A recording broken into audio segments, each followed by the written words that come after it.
En una isla del estado, el caso Trooper de una extranjera durante 6 años fue una de las peores investigaciones en las que he participado. Para colmo, una de las primeras de mi carrera. Supongo que me afectó más, porque era una novata. Muchas veces, los chicos dicen que sus primeros casos son malos, pero la mayoría de esos tipos logran cerrarlos, pero yo no. Todo comenzó con un accidente de tráfico fatal en la autopista número 1, cerca de Narragansett. Un idiota en una motocicleta había estado conduciendo en sentido contrario por una autopista y se estrelló contra una madre de 3 hijos que venía en dirección contraria, dispersándolos a ambos por toda la carretera.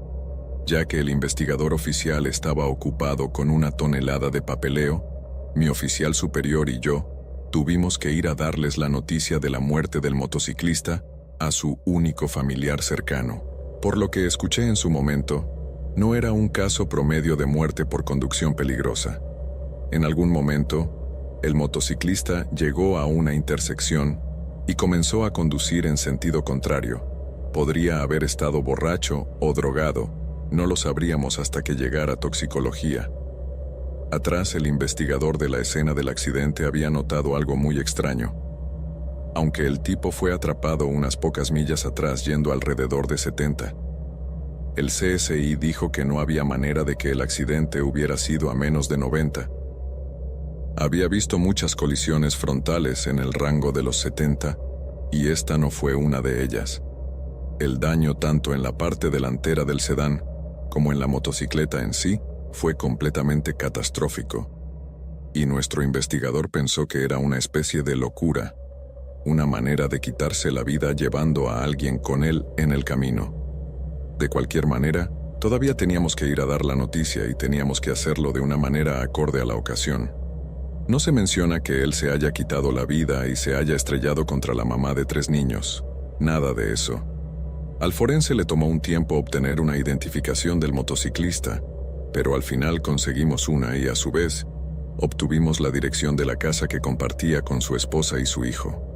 Fuimos a la dirección y resultó coincidir con una gran casa antigua en un vecindario exclusivo, así que condujimos temprano en la tarde para tratar de asegurarnos de que alguien estuviera en casa a la hora de llamar. Ahora, mirando hacia atrás, esta es la primera parte que realmente comenzó a generar alarma. Las señales suelen hablar. Si una persona muere en un accidente automovilístico en las primeras horas de la mañana, alguien reporta su desaparición unas horas más tarde, generalmente es un miembro de la familia, novia o novio, quien se preocupa por su trabajador inusualmente ausente. Esto hace que identificar un cuerpo sea mucho más fácil, porque entonces podemos simplemente extraer información de la lista de personas desaparecidas reportadas recientemente. No estoy diciendo que nunca tengamos casos en los que una persona no tiene a nadie que informe sobre su desaparición. Eso sucede también, y es muy triste, pero tienden a ser personas sin hogar, drogadictos y, a veces, personas mayores que tienen la mala suerte de estar en los peldaños más bajos de la sociedad, debido a pura mala suerte o a sus propias decisiones tontas. Pero luego muere un padre rico de los suburbios en un accidente, y ni una sola persona informa que se ha perdido. Algo está pasando. Vemos 2 autos estacionados en el camino de entrada, así que estamos 99% seguros de que hay alguien en casa. Pero cuando tocamos el timbre no hubo respuesta. Y esto sucede más de lo que crees que podría suceder. Una persona puede estar tomando un baño, usando audífonos, haciendo trabajos de jardinería en la parte trasera o teniendo alguna otra razón perfectamente inocente para no venir a la puerta, por lo que un procedimiento estándar fue caminar por la propiedad buscando cualquier señal de la esposa o los hijos de nuestro motociclista. Después de encontrar una puerta lateral abierta que conducía al patio trasero, caminamos hacia un tipo de porche trasero que tenía grandes ventanas de vidrio que daban a la cocina de la casa. Todo se veía exactamente normal como debería ser, excepto que cerca del refrigerador había todo tipo de alimentos que estaban cuidadosamente tirados en el piso, como pequeños miembros de la audiencia. Se lo señalé a mi sargento que estaba ocupado revisando una de las ventanas del lado de la casa, y miró a través del vidrio por 1 o 2 segundos antes de dar un paso atrás. Usando un brazo extendido para llevarme con él, me ordenó al despacho de radio que teníamos una causa probable para entrar por la fuerza a la casa, lo que me tomó por sorpresa porque estoy seguro de que no vi lo que él estaba viendo para hacerle pensar que teníamos razón suficiente para entrar. Aún así, hice lo que me dijo mientras mi sargento ponía su botín a la puerta hasta que finalmente se abrió. Me da un poco de vergüenza admitirlo, pero me tomó tanto tiempo ver lo que había estado viendo. Creo que una mejor manera de decirlo sería hacer la pregunta que se había hecho él mismo. ¿Por qué alguien simplemente vaciaría su refrigerador de esa manera? Todos los muebles también, incluso los estantes de vidrio en el cajón de plástico. Era porque necesitaban espacio para poner algo grande dentro. Algo realmente grande que necesitaban evitar que se pudriera y apestara todo el lugar. Les daré una buena suposición de qué era esa cosa. Sacamos el cuerpo de su esposa del refrigerador y su hija pequeña estaba sentada en el congelador. Ambos habían sido golpeados hasta convertirse en pulpa, estrangulados y luego doblados como pretzels antes de que los metiera allí, como si no le importaran en absoluto. Para entonces teníamos una buena idea de lo que había sucedido y recopilar pruebas parecía una formalidad sin sentido. El tipo mató a su familia y luego se suicidó porque no podía vivir con la culpa. Era un caso abierto y cerrado en la superficie, pero dos cosas no le sentaron bien a ninguno de los oficiales investigadores. Número 1. El tipo no tenía antecedentes, ni siquiera una multa por exceso de velocidad. Tampoco tenía antecedentes de problemas de salud mental, amigos y su familia. Dijo que el hombre no tenía ni un poco de violencia en su cuerpo, y nada en su teléfono celular o el de su esposa sugería que habían estado discutiendo o incluso que la relación había sido remotamente tensa. Número 2. Cuando hablamos con la familia y los amigos, quedó claro que ni una sola persona en la vida de nuestro motociclista sabía que tenía una motocicleta, ni siquiera su banco. Pensamos que era una compra reciente. ¿Cómo diablos se esconde una motocicleta? Pero cuando obtuvimos acceso a los extractos de cuenta bancaria del tipo de los 2 años anteriores, no encontramos nada. Revisamos sus cuentas corrientes, su cuenta de ahorros personal, incluso la cuenta conjunta que compartía con su difunta esposa, pero nuevamente, nada. Esto significa que probablemente pagó la bicicleta en efectivo o se la dieron como una especie de regalo. Pero lo más importante es por qué mantenerlo en secreto. Y el tercer punto de discusión, y probablemente el más extraño de todo, fue que nuestro motociclista podría haber conocido a la mujer con la que chocó. Esto no salió a la luz hasta mucho después de que se cerrara el caso, y todo se debió al trabajo de un investigador privado escondido por el esposo sobreviviente de la mujer. Pero aparentemente nuestro motociclista y la mujer accidentada habían trabajado en el mismo edificio de oficinas de Manhattan a fines de la época del 2000. Solo habían estado por un breve periodo de 3 o 4 meses, y dado que trabajaron en diferentes pisos para diferentes compañías, no hay evidencia de que alguna vez interactuaron, pero nuestro motociclista choca contra una mujer en un tramo oscuro de la carretera, y resulta que es una persona con la que podría haber compartido ascensor. No estoy diciendo que haya algo ahí, pero tampoco descartaría que hubiera algún tipo de conexión, que es exactamente lo que hizo el departamento. Incluso si obtuviéramos respuestas a algunas de estas preguntas y estuviera sucediendo algo más profundo, no podríamos procesar a un tipo muerto, ya sabes, así que ahí es donde nos quedamos con las cosas completamente en el limbo, sin cierre alguno para nadie involucrado. Todas esas cosas todavía rondan por mi mente, y supongo que solo han pasado 4 o 5 años. Pero tengo la sensación de que las preguntas se quedarán conmigo durante mucho tiempo, pero así es la vida. Supongo que el cierre es algo raro, y el tiempo no es lo que la gente sanadora considera.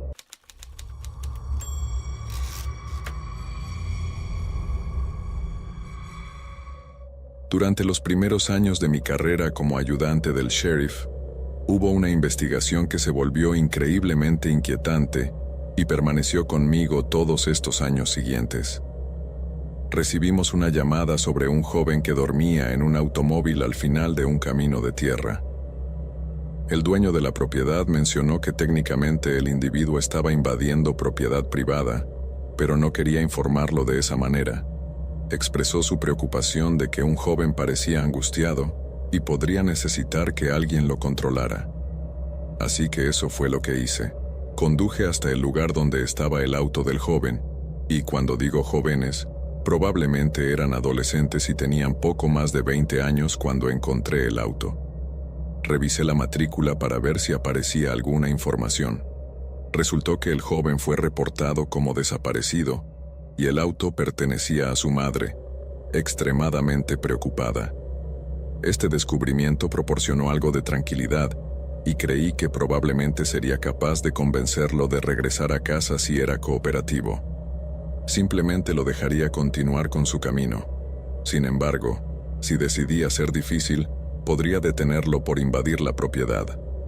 Por la forma en que pensé que se resolvería el problema, me acerqué lentamente al auto de esta persona y noté que estaba reclinado completamente hacia atrás en el asiento del pasajero delantero. Golpeé suavemente la ventana, manteniendo mi mano cerca de mi arma hasta que se despertaron. Me aseguré de saludarlos con una sonrisa amistosa y un saludo juguetón. Despierta, despierta, ¿te importa si tenemos un poco? No terminé mi oración porque me di cuenta de que ese joven no estaba prestando atención. Sus ojos se abrieron hasta el punto que parecía que se les iban a salir de la cabeza, y vi cómo el color desaparecía de sus rostros y de repente vi un arma en su mano. Instintivamente, mi entrenamiento se activó y rápidamente retrocedí mientras sacaba mi propia arma. Grité, «¡Deja caer el arma! ¡Deja caer el arma!» repetidamente, y todo sucedió demasiado rápido para que yo comprendiera completamente lo que estaba presenciando. Pero con un movimiento fluido, mordieron el cañón, apretaron el gatillo y se quitaron la vida. Todavía temblando por la descarga de adrenalina, esperé a que llegaran refuerzos y paramédicos en un intento de salvar la vida de ese joven, pero desafortunadamente no pude hacer nada. Fueron declarados muertos en el lugar y me tocó a mí darle la desgarradora noticia a su madre. Esa fue una de las tareas más difíciles que he enfrentado y me dejó conmocionada durante bastante tiempo.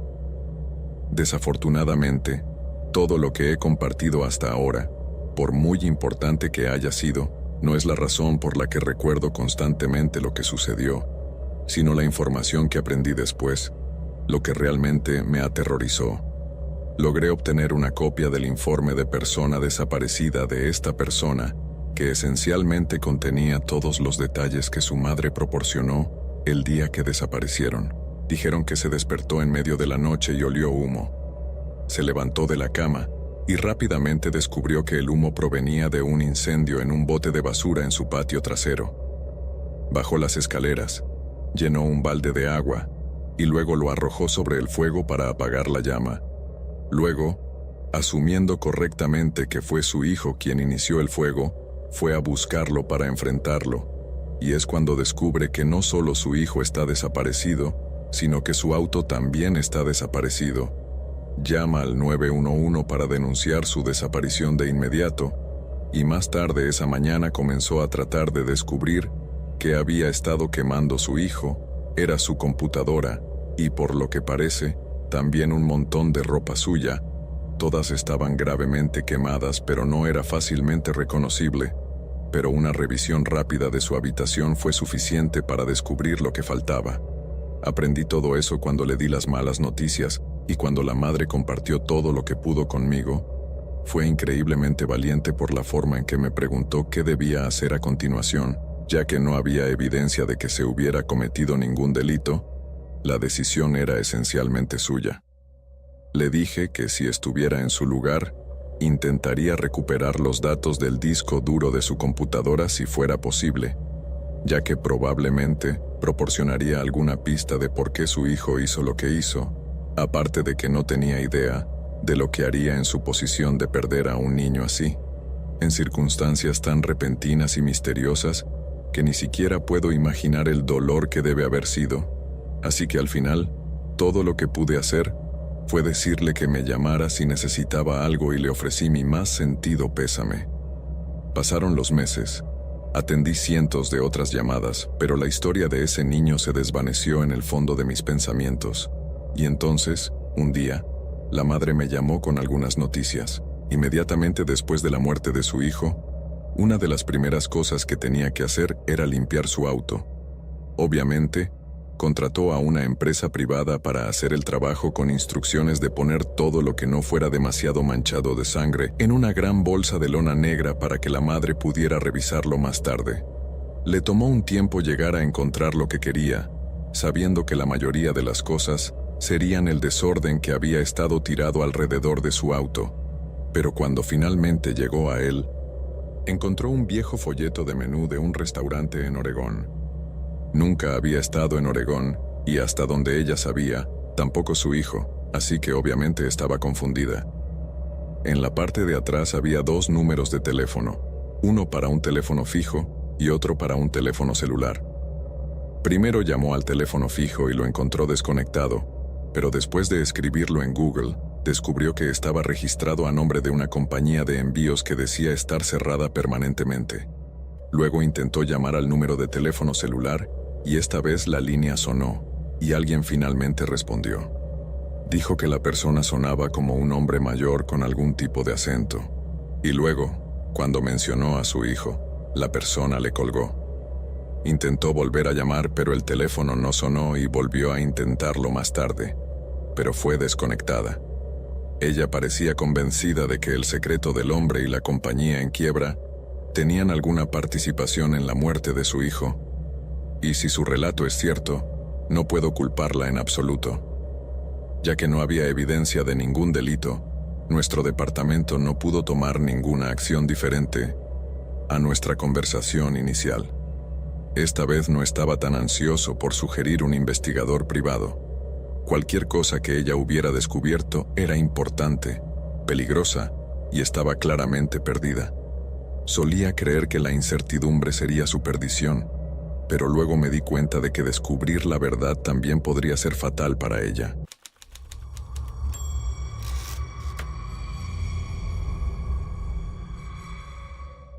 De todas las llamadas inusuales a las que he asistido, creo que tendría que elegir esta. Recibimos una llamada informando de un incidente al 911 de violencia doméstica. Tanto la mujer como su esposo resultaron heridos, y, aunque lo peor ya había pasado, ella necesitaba que algunos oficiales vinieran a buscarlo. Mi pareja y yo terminamos siendo esos 2 oficiales. Ahora, cuando mencionas un incidente de violencia doméstica, la gente generalmente tiene una idea específica de lo que eso implica. Aparecen policías, una pareja discute, tal vez se tiran cosas, intervenimos, los separamos y eso es el final. No me malinterpreten, ese escenario exacto ocurre con bastante frecuencia, pero los incidentes de violencia doméstica pueden ser tan únicos y diversos como las personas involucradas, tanto investigadores como víctimas. No quiero enfatizarlo demasiado, pero nunca se sabe a dónde se llega, simplemente hay que manejarlo caso por caso. Por lo tanto, durante esta llamada en particular, llegamos a la dirección dada solo para encontrar a una mujer de unos 50 años sentada en el porche, sosteniendo guisantes congelados envueltos en una toalla contra su labio partido. Aparte de esa lesión, parecía estar bien y el incidente parecía haber terminado. Todavía estamos algo tensos mientras preguntamos sobre el paradero de su esposo, pero cuando ella respondió que ya no vivían juntos, nos empezamos a relajar un poco. A veces, una pareja se separa y no vive junta. La parte agresiva simplemente huye cuando la otra persona llama a la policía. Asumimos que fue ese tipo de situación. Y preguntamos si existía alguna posibilidad de que el esposo regrese pronto. Ella nos informa que está bastante segura de que él no regresará, con sus palabras exactas. Como resultado, obviamente nos sentimos más cómodos, y excepto su oferta de entrar a tomar algo que, obviamente, rechazamos. Nos sentamos en el sofá y comenzamos a hacer las preguntas estándar. ¿Él la golpeó antes? ¿Siente que su vida está en peligro? ¿A dónde pudo haber ido? Y durante toda la interacción, algo que realmente me sorprendió fue lo feliz y despreocupada que parecía la mujer. Supuse que era una especie de valentía ante esta adversidad. Algunas mujeres y niñas no están en condiciones de responder preguntas después de un incidente violento que involucra a un novio o cónyuge. A veces tienen demasiado miedo, otras veces son emocional o físicamente incapaces. Sin embargo, a veces cuando finalmente reúnen el coraje para poner fin a su sufrimiento, es como si se les hubiera quitado una carga tremenda, y en lugar de miedo, tristeza o arrepentimiento, ahora experimentan paz. Supongo que eso es con lo que estábamos lidiando, y ella respondió nuestras preguntas con calma, lo mejor que pudo. Sí, él la había golpeado antes. No, ella no sentía que estuviera en peligro, pero cuando se trataba de dónde podría haber ido, su respuesta inmediatamente me llamó la atención. Por extraño que parezca, todas sus respuestas habían sido directas y al grano, y cuando se le preguntó dónde pensaba que estaba su marido ahora, respondió: «Oh, no sé, no creo que me corresponda decirlo». Recuerdo cómo mi pareja estaba escribiendo algo cuando ella lo dijo, y cómo de repente él se congeló a mitad de la palabra para volver a mirarla. Ahora, podríamos haber sido uniformados en ese entonces, pero no éramos ingenuos ni inexpertos. Así que cuando la respuesta de la mujer de repente se volvió evasiva e indirecta, supimos seguir adelante con esa línea de preguntas hasta que no quedó nada. No hacerlo podría significar perderse algún detalle crucial de la investigación. Le pedimos que explicara lo que quería decir con su última respuesta, y luego repetimos la pregunta original, y le pedimos que nos dijera exactamente dónde estaba su marido. Ella solo suspiró, tomó un sorbo de su té helado, y luego señaló el techo. Luego le pedimos que confirmara que su esposo estaba arriba, y ella asintió. Le preguntamos si se estaba escondiendo y si estaba armado. Ella sacudió la cabeza y nos dijo que estaba dentro de la bañera. Subimos, abrimos las puertas del baño y ahí estaba el marido, o al menos lo que quedaba de él. Una escopeta de doble cañón apuntaba contra la bañera y lo que quedaba de la cabeza y los hombros del marido goteaba de una de las paredes. Un detalle que nunca olvidaré es cómo una sección de la cara del marido yacía allí sobre las baldosas mirándonos. No era gran cosa, solo un trozo de mejilla con media fosa nasal a una herida, pero allí estaba, recordándome que al final del día, todos somos solo bolsas de carne cruda y huesos. Cuando regresamos a la sala de televisión de abajo, la mujer nos dijo que no teníamos que preocuparnos. Sabía que iba a pasar el resto de su vida en prisión, o al menos había aceptado que era una posibilidad y estaba dispuesta a venir en silencio antes de ofrecer una confesión completa.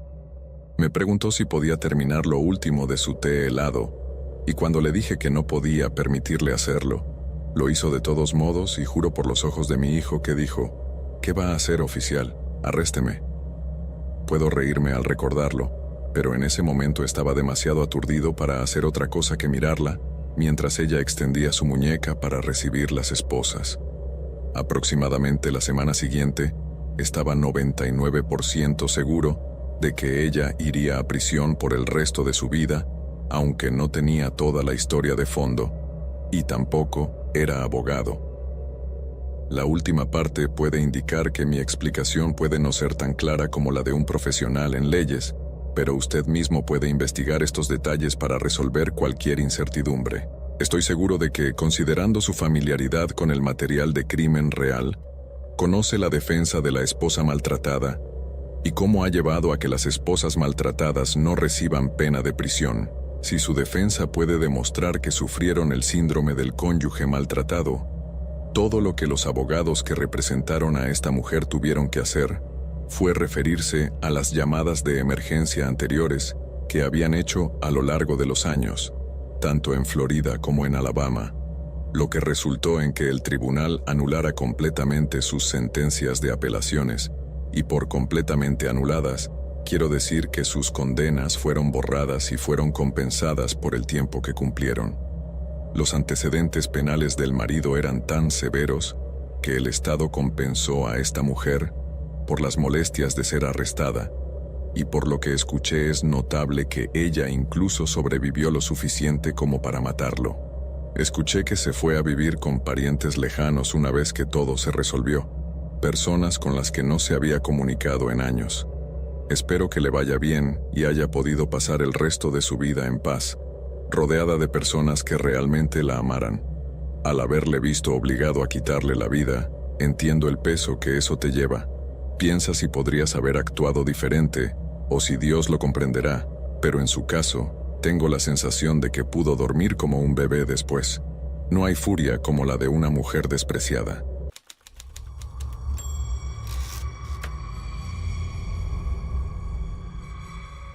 Solía trabajar para la oficina del sheriff del condado de Jefferson, aquí en Alabama, y una vez recibimos una llamada sobre un tipo con un cuchillo caminando de un lado a otro afuera de su casa, amenazando a cualquiera que pasara.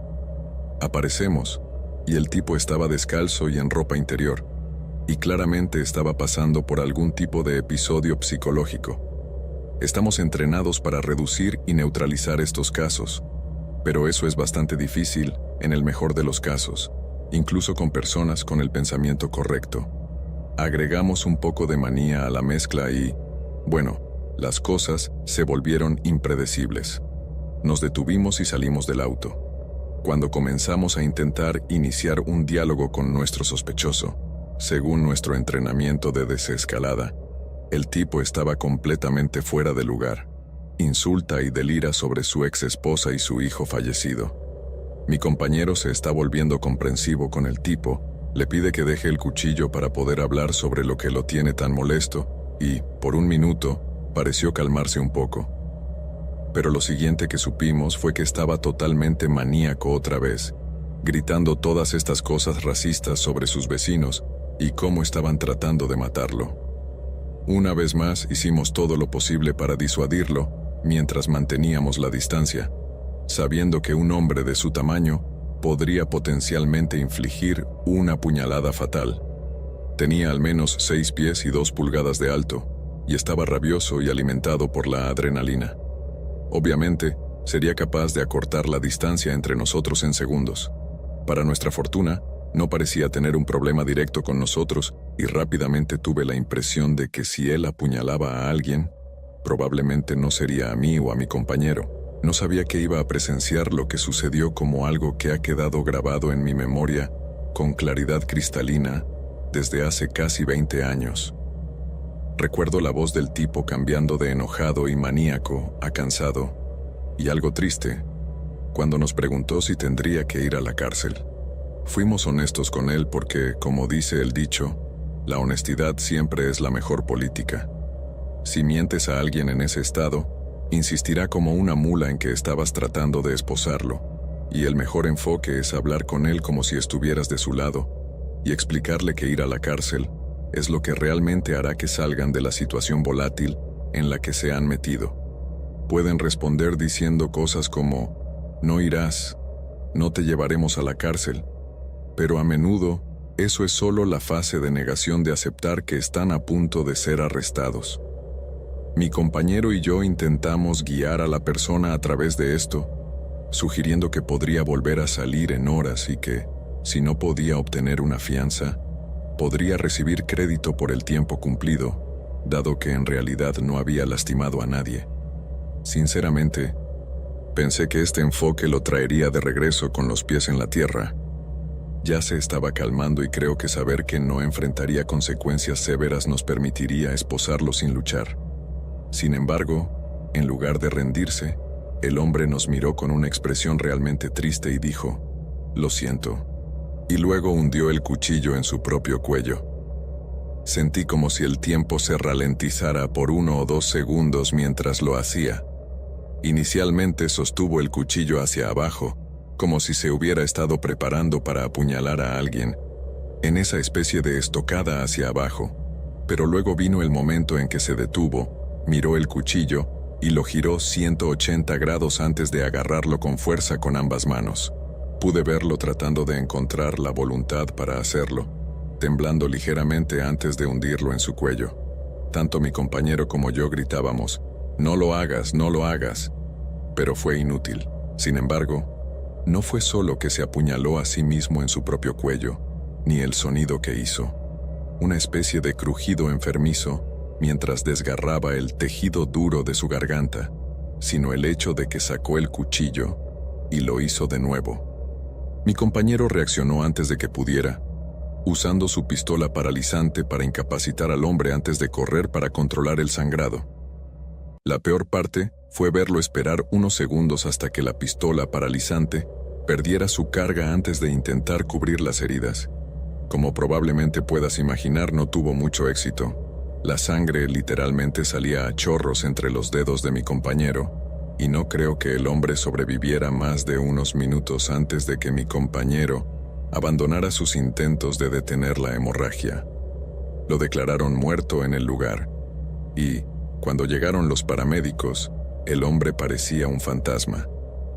Si no fuera por la sangre que lo cubría, habría estado tan pálido como una sábana, y se quedó allí, inmóvil, con los ojos bien abiertos, mientras intentábamos evitar que el resto del vecindario se reuniera y tomara fotos. Hay cosas que nunca superas. Entiendo el deseo de saber qué está pasando en tu propio vecindario, pero que la gente saque sus celulares y comience a grabar los últimos momentos de este hombre. Eso es algo que nunca pude comprender. Estos videos terminan en línea, vistos por cientos de miles de personas, convirtiendo el peor día de la vida de alguien, sus momentos finales, en una especie de espectáculo, algo que mirar a través de una pantalla antes de dejar un comentario y seguir adelante. No puedo pensar en nada más repugnante.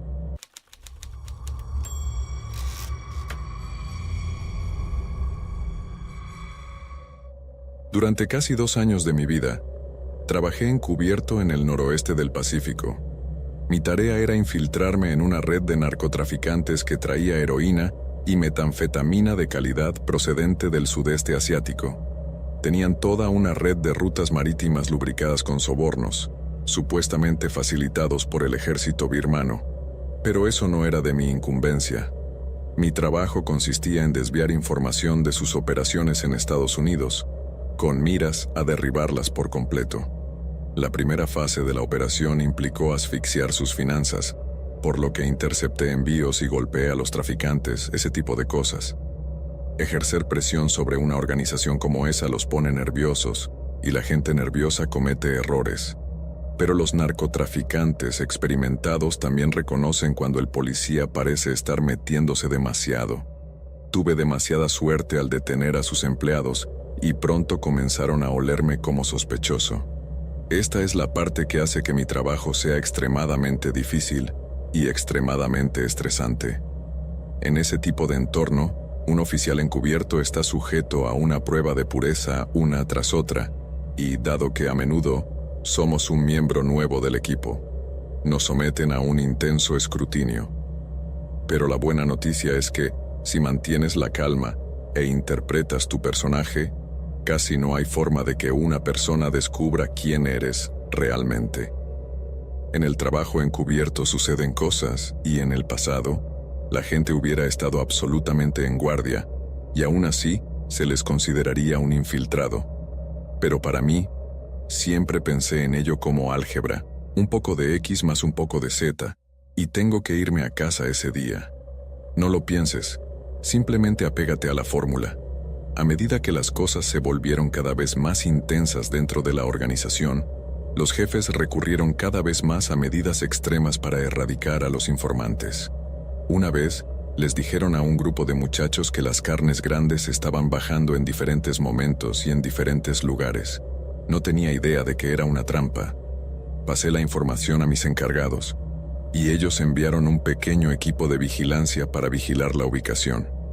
Por algún milagro, uno de los tipos termina siendo detenido con una orden judicial antigua, pero los jefes se convencieron de que el arresto fue solo para encubrir que el arrestado no salió vivo de la cárcel del condado. Y eso me quitó un poco de presión por un tiempo. La operación se enfrió un poco para dar la impresión de que la persona infiltrada había sido encontrada. Pero luego, de manera lenta pero segura, el trabajo volvió a aumentar y con él también lo hicieron las sospechas. El principal ejecutor del equipo en el que me había infiltrado era un tipo que se hacía llamar Rip, y todos estaban aterrorizados por Rip. ya que era lo suficientemente aterrador incluso en el mejor de los casos. Normalmente era él quien estaba encargado de atar los cabos sueltos y hacer desaparecer los problemas. Pero desde que le habían encargado olfatear al traidor, él y los jefes se habían vuelto increíblemente paranoicos. Todo tipo de personas comenzaron a aparecer muertas en varios lugares. Algunos individuos fueron llevados a un remolque en medio de la nada, para lo que Rip llamaba una verificación de antecedentes, y desaparecían durante unos días. Luego reaparecían con los ojos en blanco, luciendo moretones o vendas rotas. Su equipo esencialmente torturaba a las personas si no estaban satisfechos con las respuestas a sus preguntas, con la esperanza de descubrirlo de esa manera.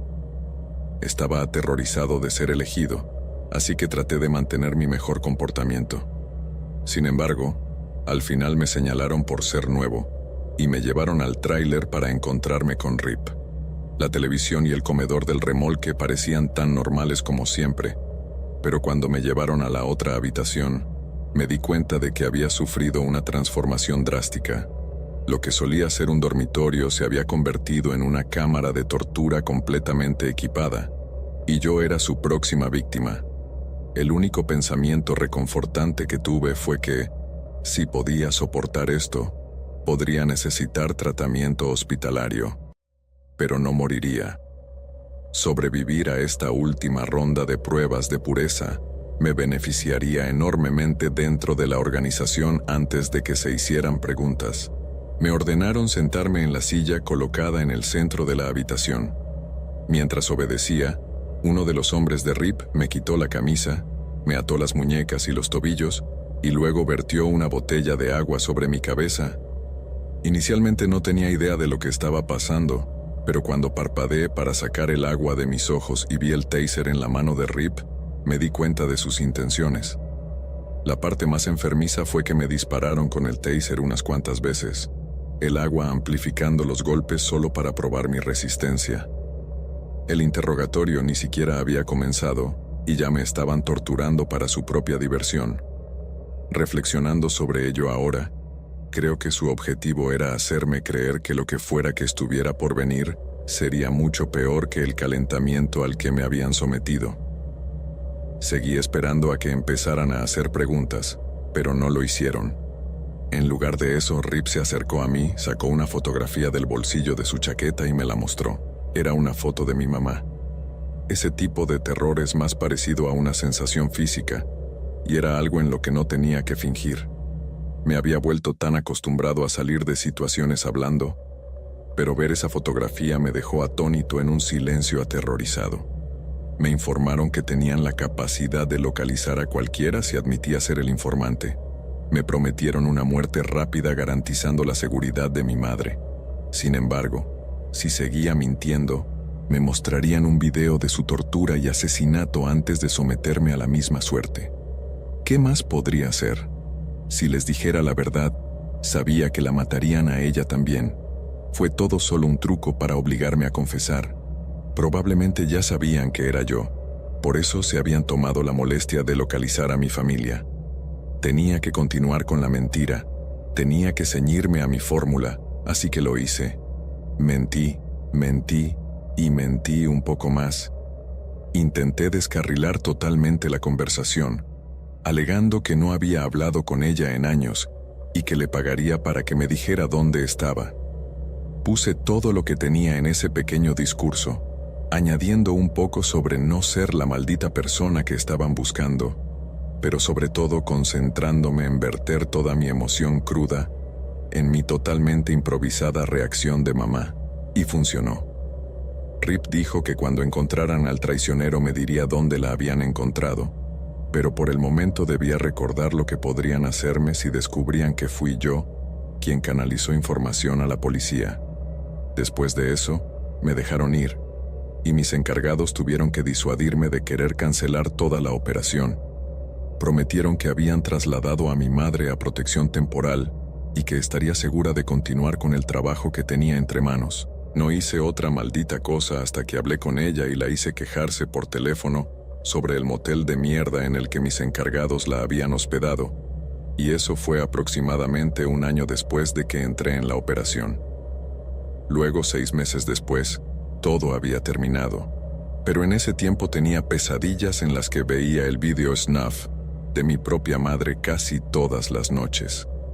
Una vez que la operación había concluido y alrededor del 60% de la organización estaba enfrentando sentencias a largo plazo, obtuve acceso al archivo completo del caso, y así fue como descubrí que yo no era el único infiltrado que ayudaba a derribar todo el asunto.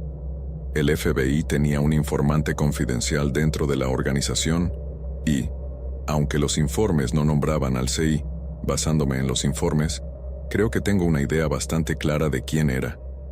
El CI aparentemente ocupaba un alto cargo en el aparato de seguridad de la organización y había sido parte integral del esfuerzo del grupo por deshacerse de los informantes. La misma persona que pasaba información altamente sensible a la policía había sido acusada de encontrarla en sí mismo. Fue un movimiento de ajedrez genial de nivel estrella del FBI, y resultó en que casi todos en el grupo fueran sospechosos o acusados, todos excepto uno, el tipo al que todos tenían miedo. Creo que el FBI tuvo acceso a mi archivo y obtuvo una foto de mi madre. Luego la hizo estallar para aumentar su propia autenticidad, así como mi credibilidad. Sabían que pondría a mi madre a un lugar seguro y que su informante no cumpliría sus amenazas si quería evitar una celda de la cárcel. Hablando de cuál, de los pocos tipos que lograron escapar de los arrestos masivos que marcaron la conclusión de las operaciones, adivina quién estaba entre ellos. Así es, Rip. Sabía que era inútil acusarlos de cualquier mala conducta.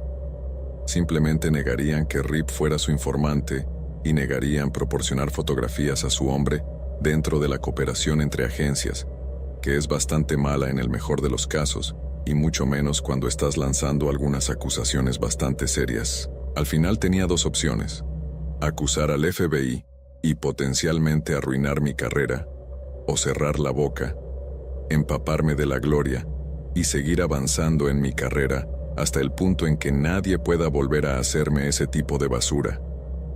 Ahora trabajo en delitos financieros en Tacoma y también tuve mi propio grupo de trabajo por un tiempo. Los dos trabajos cómodos que obtuve poniendo mi culo en juego una y otra vez para los tipos que me veían como poco más que un peón en un gran juego de ajedrez. Entras a la policía con la idea de que vas a marcar la diferencia, pero si pasas el tiempo suficiente, te das cuenta de que solo eres un extra en una película que sigue, sigue y sigue, hasta que ya no queda nadie para verla.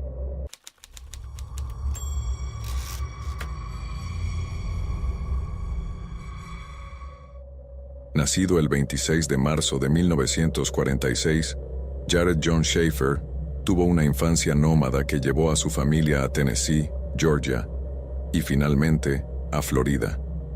Las frecuentes reubicaciones lo llevó a lo que algunos llamaron una educación problemática y turbulenta, que fue exacerbada por el abuso y el alcoholismo de su padre. Para escapar del mal humor de su padre, Jared pasó muchas horas explorando los bosques y parques que rodeaban la casa de su infancia. Como resultado, desarrolló un gran interés en el mundo natural. Cazaba ardillas con una vieja pistola de aire comprimido Red Ryder y aprendió a pescar en un arroyo cercano. A diferencia de otros niños de su edad, prefería hacer estas actividades solo. Sus compañeros de clase recordaban a Jared como una especie de solitario que soñaba con convertirse algún día en guardaparques del Parque Nacional y sus intereses al aire libre. Continuó con este sueño hasta su adolescencia, pero durante este tiempo Jared también desarrolló algunos intereses significativamente menos saludables. Mientras caminaba de regreso de uno de los viajes de pesca en solitario, Jared giró por un sendero que corría detrás de una hilera de casas del vecindario. Era una tarde de verano y aunque el sol no estaba del todo escondido, los residentes locales se estaban preparando para acostarse. Jared comenzó a espiar a través de las ventanas de su habitación a una desafortunada mujer. Sin saberlo, le dio un gran espectáculo, y desde entonces escabullirse fuera de las casas ocupadas por mujeres se convirtió en una de sus actividades nocturnas favoritas. En una ocasión se cree que Jared robó la ropa interior de una mujer que estaba colgada para secarse en su patio trasero. Lo hizo como una especie de recuerdo, pero cuando llegó a casa con ellos sintió una profunda compulsión de usarlos. Era un sentimiento diferente a todo lo que había conocido. Sí, había robado una de sus pertenencias más íntimas, pero al usarla sentía como si también le hubiera robado una parte de ella.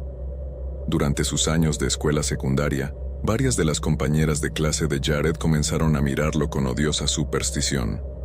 Barbara Krolik, una chica de su clase, recordó más tarde que Jared no tenía amigos y que se sentía obligada a meterse la falda entre las piernas cada vez que compartía clase con él.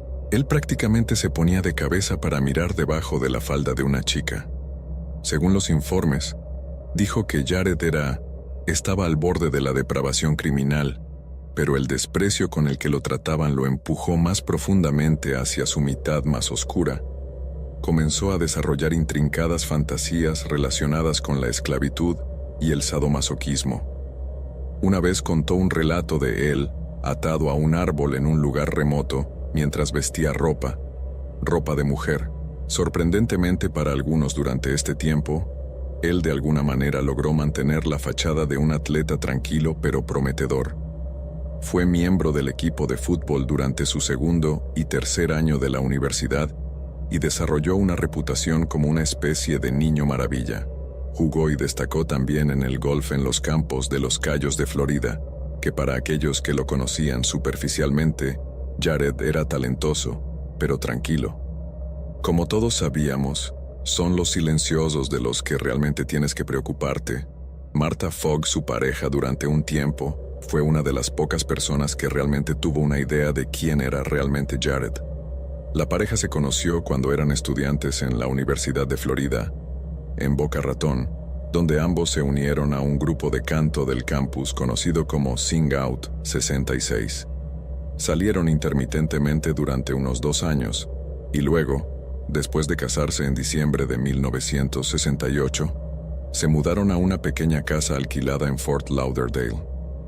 Los primeros meses deberían haber marcado el proverbial periodo de luna de miel de la pareja, pero en cambio su relación se desintegró lentamente.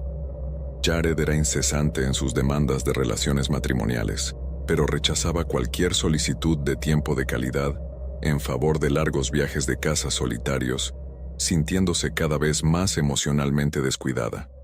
Martha solicitó el divorcio el 2 de mayo de 1970, citando una crueldad extrema como motivo para hacerlo. Aunque no parece haber ninguna acusación formal de abuso físico, no sería del todo escandaloso suponer que estaba ocurriendo en ese momento. Se produjo el divorcio mientras Jared había estado intentando establecer una carrera como maestro, pero parecía ser un papel para el que no era apto para nada. Lo despidieron de su primer trabajo por negarse a aceptar consejos de sus superiores, así como por imponer continuamente los suyos propios, sus opiniones políticas sobre sus estudiantes, y esto generó numerosas quejas de padres preocupados, y poco después, Jared fue despedido. 4 meses después, solicitó con éxito una pasantía docente en la escuela secundaria Stranahan, y comenzó a enseñar geografía allí en abril de 1970. Se decía que su desempeño era pobre en lo mejor y lo peor, con compañeros de trabajo que notaron una arrogancia desagradable a pesar de un conocimiento muy limitado de un tema.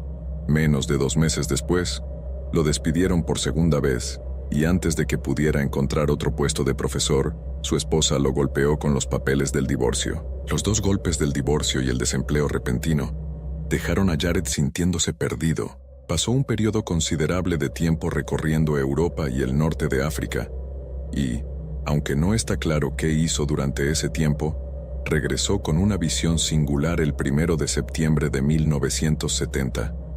Jared solicitó una vacante en el departamento de policía de Wilton Manors, en el condado de Broward, Florida. Mintió por omisión en su solicitud y no mencionó que había sido despedido no una, sino 2 veces, de puestos de servicio público. Al año siguiente, fue admitido oficialmente en la policía del condado de Broward y se graduó como policía patrullero a finales de año, con solo 25 años. Poco después de convertirse en oficial de policía, Jared se casó con Teresa Dean, de 19 años. Aunque su matrimonio estaba lejos de ser armonioso, era considerablemente menos volátil que el primero. En marzo de 1972, Jared se ganó un elogio de sus superiores por su valiente conducta durante una redada en una casa de drogas. Sin embargo, su desempeño general fue increíblemente pobre, y a pesar de que su valor durante la redada de drogas fue indiscutible, Jared desarrolló una mala reputación por otra cosa. Se hizo evidente que a Jared le gustaba actuar detenciones de tráfico a conductoras exclusivamente femeninas, y circularon rumores de que estaba abusando de su posición de poder para obtener información personal sensible de ellas. Una breve investigación confirmó su comportamiento poco profesional, respaldado por una denuncia de un miembro del público que afirmó que un oficial de policía la había acosado. Aunque después Jared nunca lo admitió, sus superiores se negaron a darle el beneficio de la duda, y pronto se vio obligado a dimitir después de haber obtenido una carta de recomendación de Wilton Manors.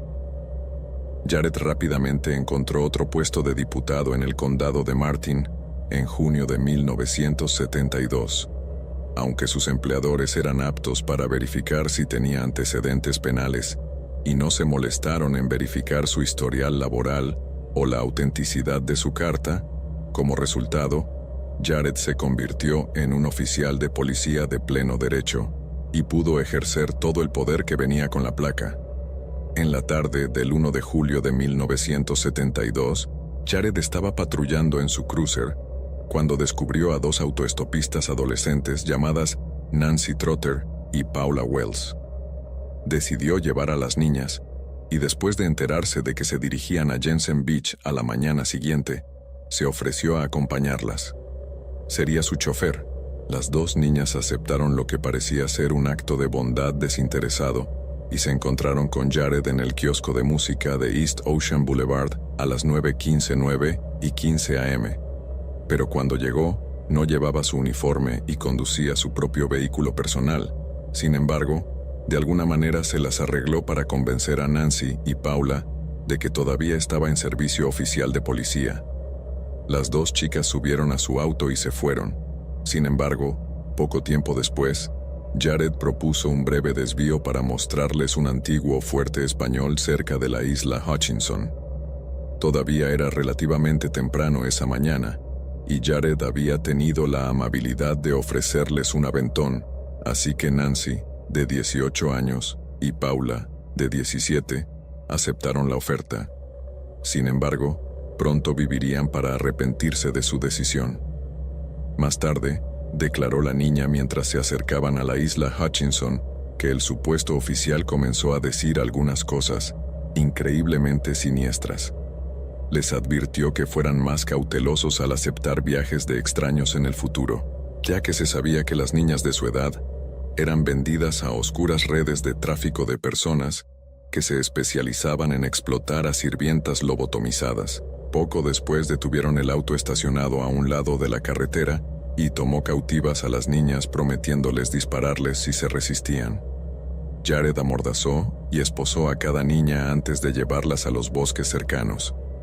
Ató a una de las niñas a un gran ciprés no lejos del río Indian y luego procedió a asegurarle las piernas al tronco, justo debajo de sus rodillas.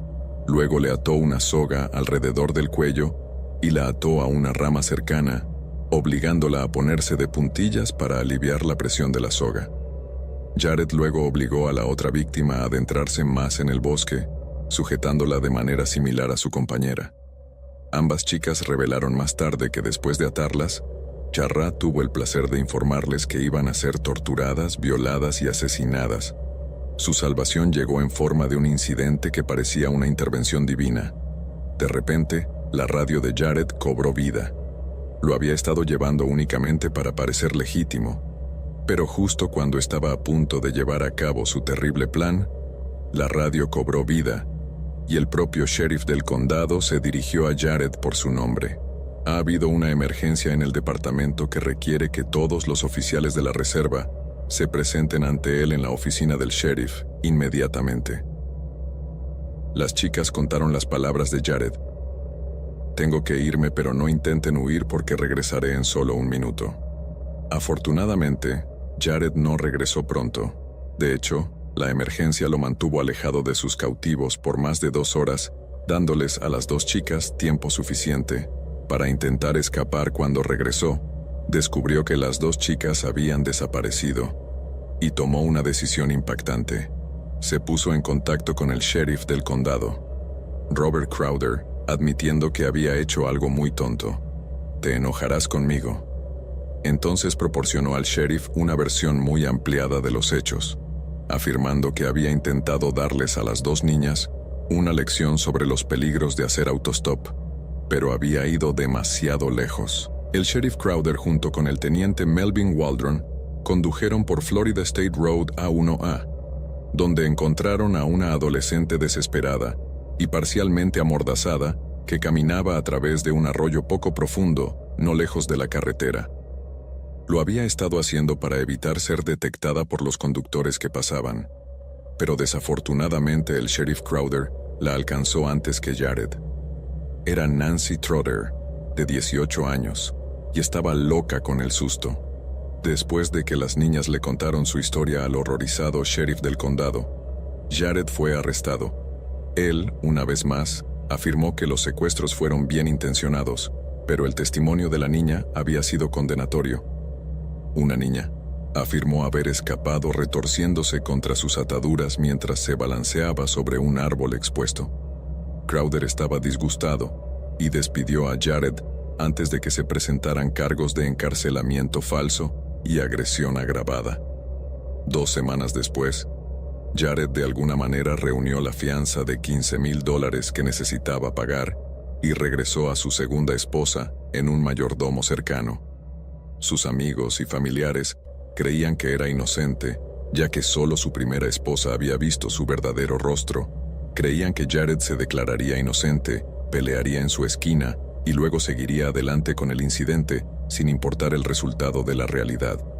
Fue que apenas había comenzado el 27 de septiembre de 1972 cuando Jared se encontró con Carol Place, de 17 años, y su amiga, Georgia Jessup, de 16. Las 2 niñas reconocieron a Jared de un centro de educación para adultos en Fort Lauderdale y aceptaron su invitación para pasar el rato.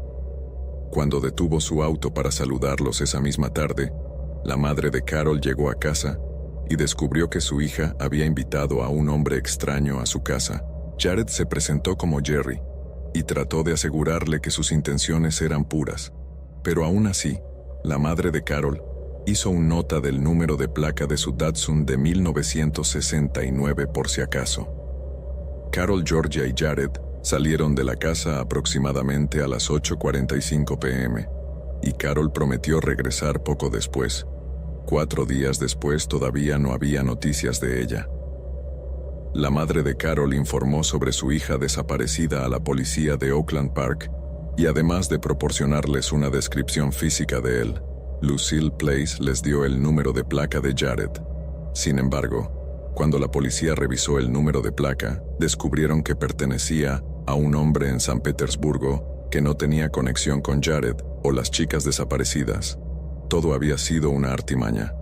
Él cambió las placas de su Datsun para esencialmente salirse del sistema. Ya no era solo un auto, era una carreta de carnicero, y la confusión que causó tuvo a las autoridades rascándose la cabeza y desconcertados.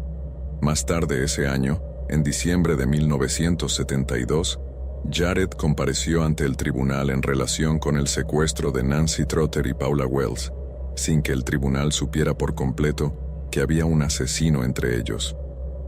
Jared pudo declararse culpable de un solo cargo, de agresión agravada por la que recibió una sentencia de 1 año de cárcel, con posibilidad de libertad condicional después de 6 meses. El juez presidente le dijo que está más allá de la imaginación del tribunal concebir que obtuviera la libertad al salir en diciembre del 22. Schaefer dijo a los periodistas que cometió un error estúpido, pero nadie resultó herido. Lo siento, por favor, perdónenme. A muchos les parecía un buen hombre que había cometido un error terrible y estaba dispuesto a afrontar las consecuencias de sus acciones, pero internamente estaba encantado de creer que literalmente se había salido con la suya en poco más de 2 meses después de que comenzara su sentencia de 1 año de cárcel. Lucille Place llevó a cabo una búsqueda exhaustiva en el dormitorio de su hija desaparecida. Fue entonces cuando encontró una carta metida debajo de su cama, firmada por un tal Jerry Shepard. Jared había sido lo suficientemente tonto como para escribir su dirección real en la esquina superior, y después de contactar al administrador del edificio, Lucille Place, descubrió la verdadera identidad de Jerry, y el hombre que le había asegurado sus buenas intenciones había sido enviado a la cárcel por secuestro e intento de asesinato. Cuando lo interrogaron, negó haber conocido a Lucille, pero pronto ella lo identificó positivamente usando una fotografía de sus días como ayudante del sheriff de Wilton Manors, y la búsqueda comenzó, pero antes de que Jared pudiera ser arrestado nuevamente, se hizo un descubrimiento espantoso. En la tarde del 1 de abril de 1973, un padre y su hijo buscaban latas de aluminio desechadas en el parque Oak Hammock, cerca de Port St. Lucie, en Florida. Fue aquí donde descubrieron un gran agujero que había sido cavado entre algunos árboles y que yacía en él, apenas oculto por una capa de tierra y hojas caídas. Eran los restos de 2 adolescentes. De una de las víctimas, quedaban los restos de unos pantalones vaqueros adornados con un emblema circular del correcaminos, mientras que la otra estaba completamente desnuda. Ambos cuerpos habían sido horriblemente atacados por la vida silvestre local, y grandes secciones de sus cadáveres fueron consumidos o infestados de insectos. Más tarde se descubrió que la médula espinal de ambas niñas fue cortada en las regiones del cuello y la parte baja de la espalda con la parálisis, probablemente una forma de controlarlas más fácilmente. Ambas fueron decapitadas entre sí. Los huesos de su mandíbula habían sufrido numerosas fracturas, muy probablemente como resultado de una paliza sostenida.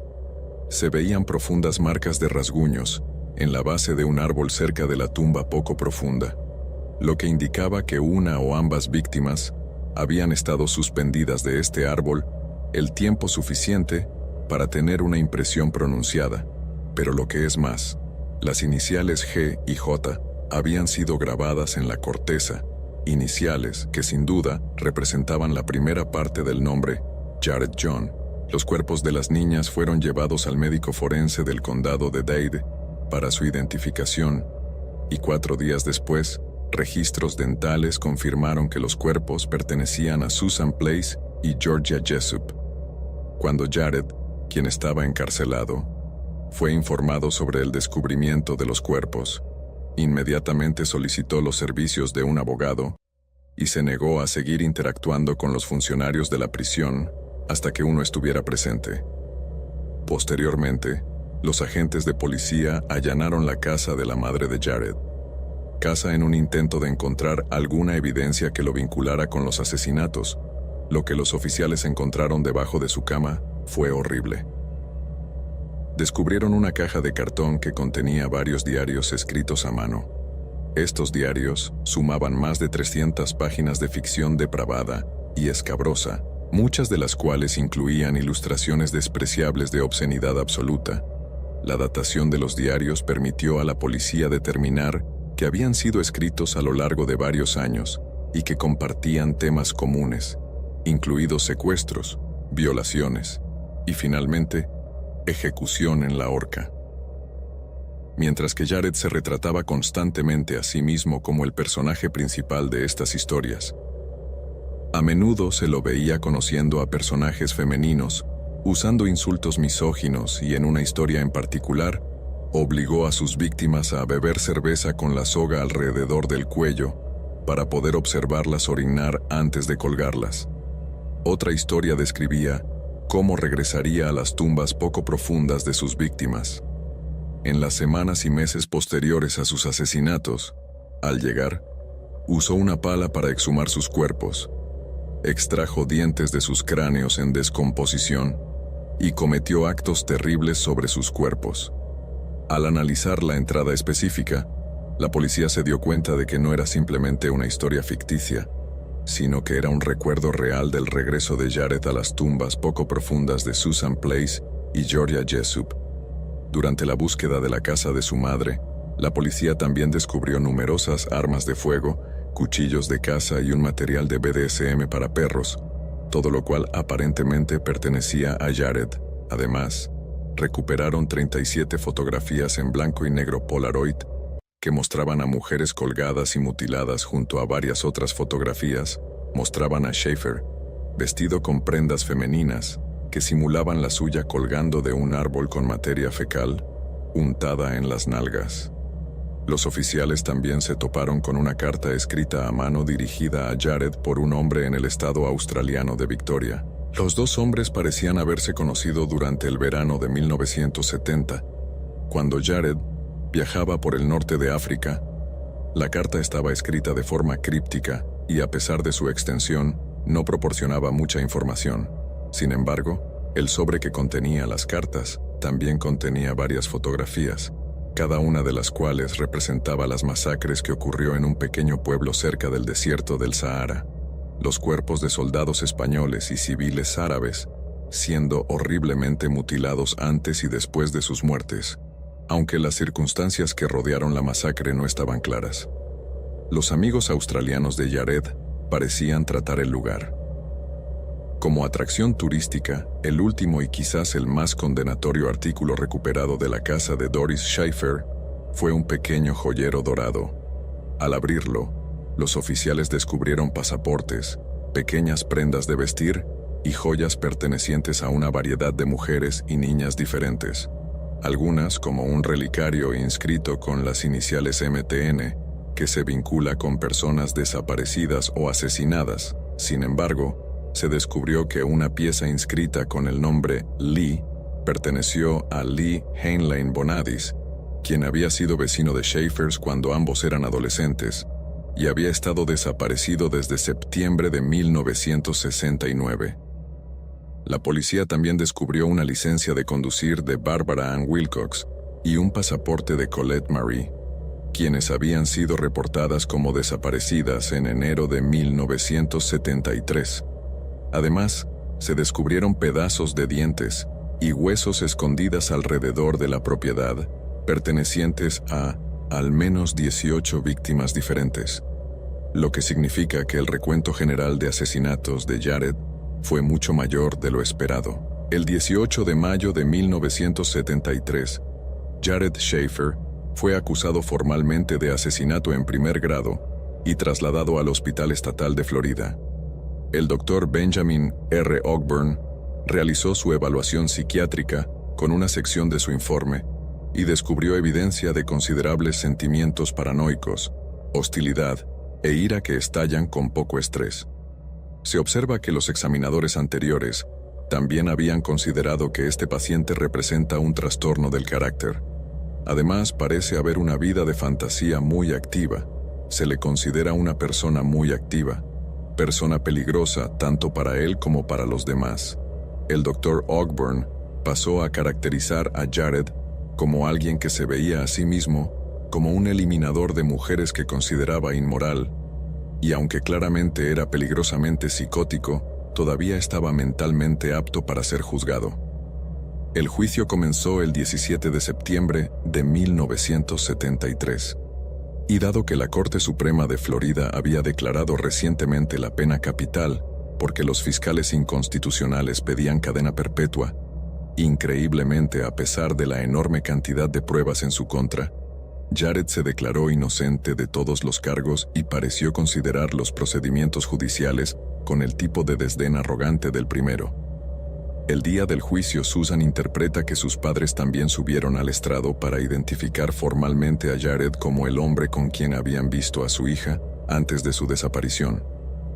Otro testigo testificó que la falta de erosión de la tumba indicaba que la tumba había sido excavada al menos 2 veces, y confirmaron que Jared había regresado para profanar aún más los cuerpos sin vida de sus víctimas.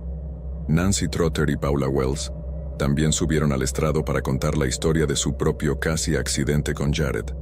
Su testimonio fue seguido por una recreación en video de su terrible experiencia, luego organizado por Jared y su equipo de defensa para ilustrar cómo no había infligido daño a las niñas. Presentó como evidencia donde las raíces reales del árbol sobre el que Susan colocó a Georgia Jessup se habían visto obligadas a equilibrarse, mientras un microanalista testificaba que la ropa y las fibras descubiertas en la escena coincidían exactamente con uno de los artículos propiedad de Susan Place. Al concluir el juicio, el jurado tardó 5 horas en declarar a Jared culpable de 2 cargos de asesinato en primer grado, y cuando se le preguntó si tenía algo que decir antes de la sentencia, Jared insistió en que era inocente de los crímenes, y luego solicitó que lo enviaran a un hospital psiquiátrico en lugar de a una penitenciaría real. Lucille Place, la madre de Susan, alguna vez había apoyado la pena de muerte para el asesino de su hija, pero cambió de opinión al enterarse. Al principio no estaba sobre la mesa. Pensé que me gustaría verlo muerto, dijo a los periodistas, pero creo que la gente sufre más con el encierro. La muerte es la salida fácil, siempre y cuando nunca vuelva a estar en las calles en los años posteriores a su muerte. Jared afirmó públicamente que había sido incriminado por lo que él llamaba fiscales demasiado entusiastas. También describió con frecuencia a sus víctimas como usuarios promiscuos de heroína y culpaba a sus padres por sus muertes como una especie de insulto final a las personas cuyos hijos había robado. Teniendo en cuenta la escandalosa arrogancia de Jared, no sería sorprendente que lo encontraran muerto a puñaladas en el suelo de su celda a la mañana del 3 de diciembre de 1995. Lo habían apuñalado más de 40 veces en la cara, la cabeza, el cuello y el cuerpo, y también le cortaron la garganta, ojo derecho destruido y varias costillas fracturadas. Se dice que un compañero recluso de 32 años llamado Vincent Rivera había matado a Jared luego de una discusión por una taza de agua caliente, pero en realidad lo más probable es que Jared fuera el objetivo debido a que también era un exoficial de policía, con rumores de que era un soplón de la cárcel. Al enterarse de su muerte, la madre de Georgia Jessup lo declaró un caso de justicia muy atrasado y dijo: «Siempre he creído que iba a conseguir esto, solo desearía que hubiera sido más temprano que tarde». También dijo que finalmente recibió la sentencia de muerte que finalmente merecía, pero que no pudo ser dada después del asesinato de su hija. Su ex-sheriff Robert Crowder, quien había ayudado a liberar a sus 2 cautivos fugitivos, emitió un comunicado a los medios de comunicación. «Las víctimas no son las únicas afectadas este caso». Dijo que las familias de las víctimas, así como los hombres encargados de hacer cumplir la ley, que trabajan en estos casos,